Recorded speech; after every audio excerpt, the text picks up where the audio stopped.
Asifiwe ndugu mtazamaji. Namshukuru Mungu kwa sababu ya siku ya baraka ya amani ambayo Mungu ametuwezesha tukaweza kuona. Ningependa nikukaribishe katika siku hii leo tupate kujifunza neno la Mungu ambayo ni baraka katika maisha ya kwetu. Nikukaribishe tusikie kidogo neno la Mungu nasemaje katika siku hii ya leo. Nisome kitabu cha Mithali sura ya 4 mstari wa 23. Biblia inasema, linda moyo wako kuliko yote uyalindayo, maana ndiko zitokako chemchemi za uzima. Biblia inasema kwamba linda moyo kuliko vyote uvilindavyo, maana ndiko zitokako chemchemi za uzima. Mahali ambapo chemchemi inatokea ni moyoni, sio mahali pengine. Na kazi ya chemchemi ni kutoa maji, na hayo maji yanatumika kwa kunywa, kwa kufanya matumizi mengine mbalimbali. Na kwa hiyo basi Biblia inatuambia hivi ya kwamba tulinde mioyo ambayo ndio chanzo cha maji, ndio chanzo cha chemchemi. Labda niseme kitu kimoja hivi ya kwamba anasema uamue kuishi hali ya usafi, ufanye uamuzi wa mwisho kwamba hutatenda dhambi tena katika maisha yako, kwamba utabaki ukiwa msafi katika huduma yako kwa Mungu. Katika maisha tulionayo tujifunze kuwa wasafi na watu ambao tunakaa katika kusudi la Mungu. Ukilinda moyo, ukienda kuhudumia watu, watakunywa maji masafi, yani lile neno la Mungu ambalo linatoka ndani ya moyo wako, kwa sababu moyo ni msafi.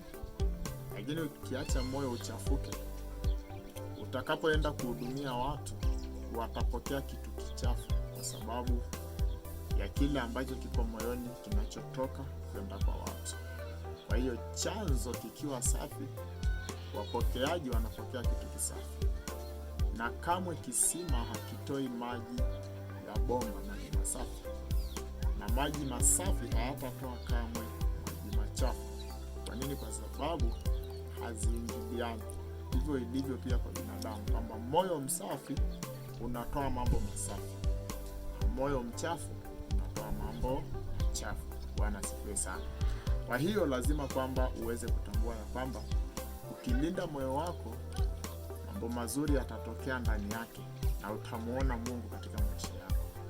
Katika nyakati hizi za mwisho ambazo tulizo nazo, lazima tutambue hivi ya kwamba kitu cha muhimu na cha zaidi katika maisha ya binadamu ni kulinda moyo wake ambao Mungu amempa, ili anapopokea vitu kutoka kwa Mungu kama mtumishi wa Mungu, ili apeleke kwa watu, apokee kitu chema, ingie ndani ya moyo mwema, atoe vitu vyema kwenda kwa watu wema. Haijalishi watu wanaopokea wakoje, lakini wewe umetoa kitu kizuri. Toa hicho kitu kizuri, wapokeaji watapokea vyema kabisa. Bwana asifiwe sana. Kwa hiyo tulinde mioyo yetu.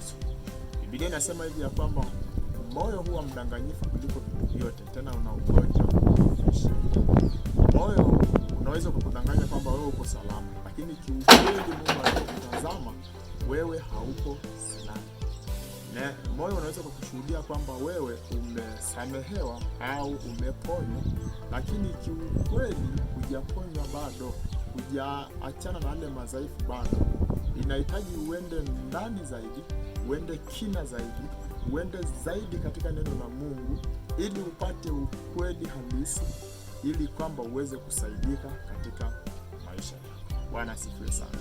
Kwa hiyo lazima tujue hivi ya kwamba kitu cha kwanza, uyalinde mawazo ya kwako.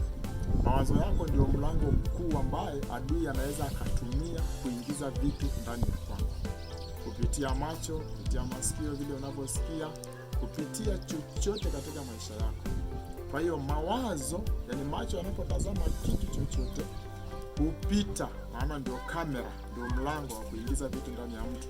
Kwa hiyo macho yanapoingiza vile vinapopokelewa kutoka kwenye dunia kuingia kwenye mwili, kuingia kwenye mwili wako, inaenda direct mpaka kwenye moyo. Sasa tutegemea ya kwamba umetafsiri vipi, ni kitu gani umepokea. Kuna watu wanapokea maneno mabaya yanageuka kuwa sumu ndani yao. Kuna watu wanapokea maneno mazuri yanageuka kuwa baraka ndani yao. Kwa hiyo itakutegemea ni kitu gani umekipokea katika dunia. Yasiyokusaidia achana nazo, yanayekusaidia yapokee. Yanayekuumiza achana nayo, yanayekuponya yapokee. Bwana asifiwe sana. Kwa hiyo ndugu mtazamaji, Mungu akubariki sana kwa kusikiliza ujumbe huu wa neno la Mungu. Mungu akutie moyo, Mungu akuongoze, Mungu akulinde ili uweze kusonga mbele. Mungu akubariki sana. Amen.